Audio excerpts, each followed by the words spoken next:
Silence is rarely empty. Inside certain families, it becomes a language. Not the peaceful kind. The kind that teaches children which questions never get asked, which emotions never get named, and which versions of themselves are safe enough to exist. Nobody announces the rules. Nobody writes them down. Yet everyone somehow knows them. You can joke. You can achieve. You can smile for photos. But there are places inside your own heart that must remain permanently locked. And after enough years, you stop noticing you're carrying the key, because the silence no longer feels like something surrounding you. Starts feeling like who you are. That is the strange psychology of families who never talk about it. Not because they have nothing to hide, but because hiding became the family's oldest survival strategy. And survival, repeated long enough, eventually disguises itself as personality. Most people imagine family dysfunction as loud arguments, slamming doors, constant criticism, visible chaos. But emotional silence creates a different kind of damage. One that leaves almost no evidence. There are no dramatic explosions. Only unanswered questions, unfinished conversations, invisible grief. Children quickly learn that bringing certain emotions into the room changes the atmosphere. A simple question makes everyone uncomfortable. A painful memory receives a nervous laugh. Someone changes the subject. Another person suddenly becomes busy. The television gets louder. Dinner continues. Life moves on. The message is received without a single direct instruction. Your feelings create discomfort. Your curiosity creates danger. Your honesty creates instability. So you begin editing yourself. Quietly. Not because you're dishonest. Because honesty stopped feeling emotionally safe. That adaptation feels intelligent in childhood. Later, it becomes exhausting. Families like this often believe they are protecting each other. We don't need to dwell on the past. Let's keep the peace. Everything's fine now, but peace built on avoidance isn't peace. It's emotional suspension. Nothing heals. Nothing disappears. Simply waits. Trauma that cannot be discussed rarely leaves. Changes form. It appears as anxiety without explanation, perfectionism without satisfaction, chronic guilt without clear cause, a constant feeling that something is wrong, even when life seems objectively okay. The secret doesn't stay inside the person who experienced it. Quietly spreads across generations.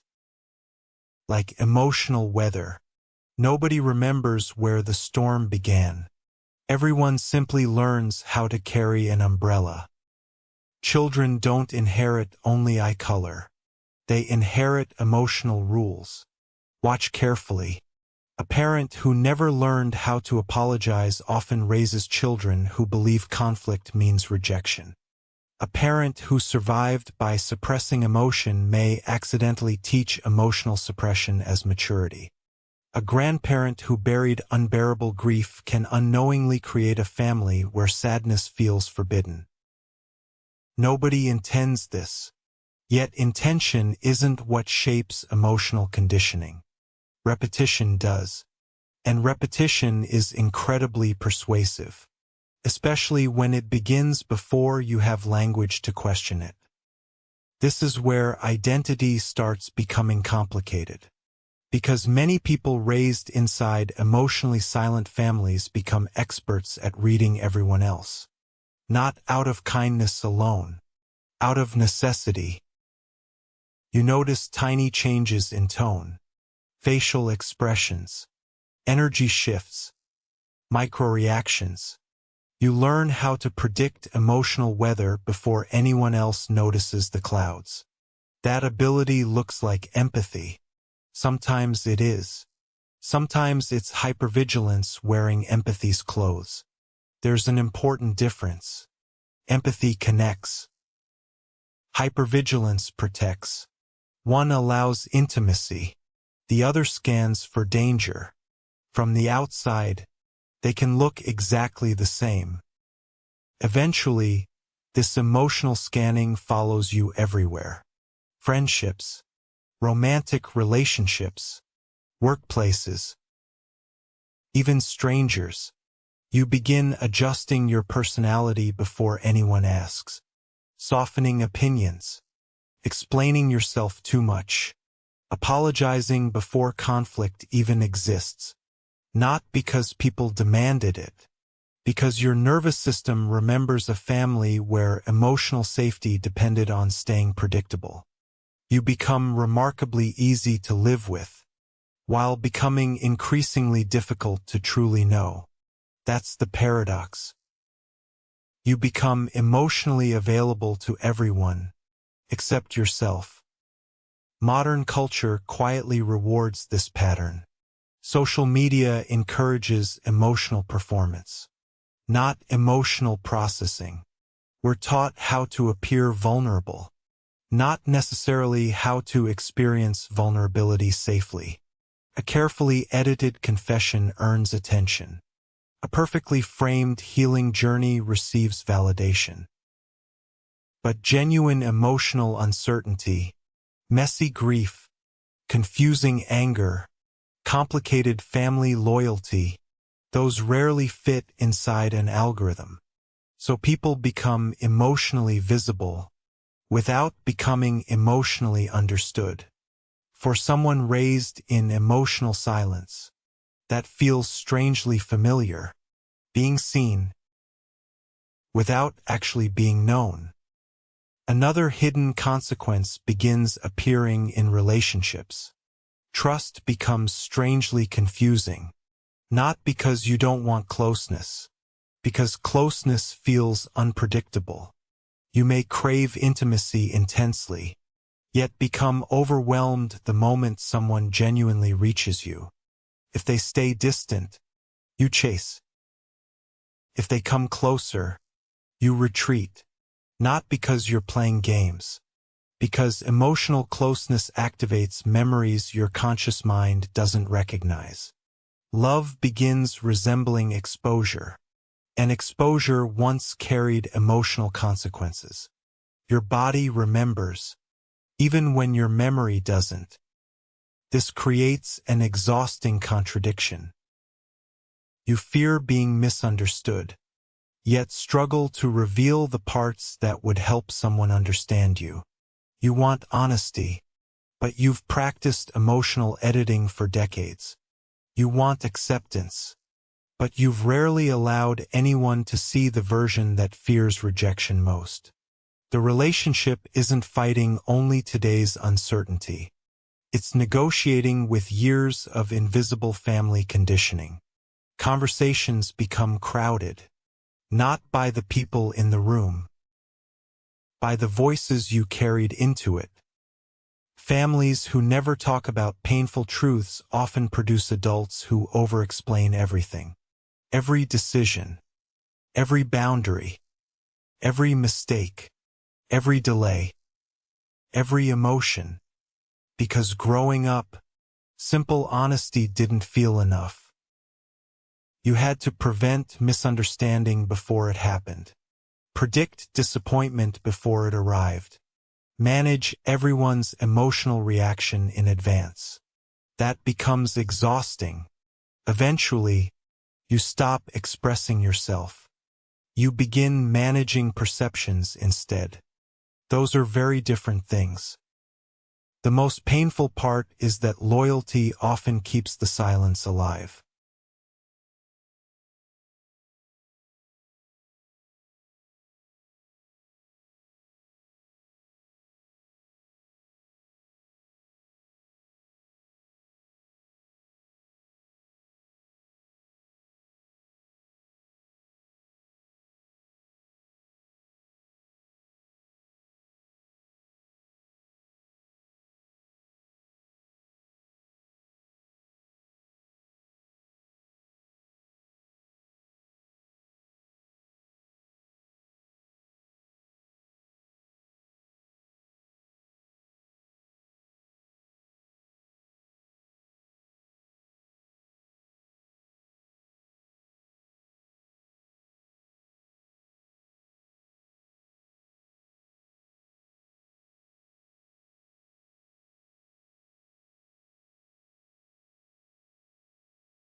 Families aren't damaged because they contain flawed people.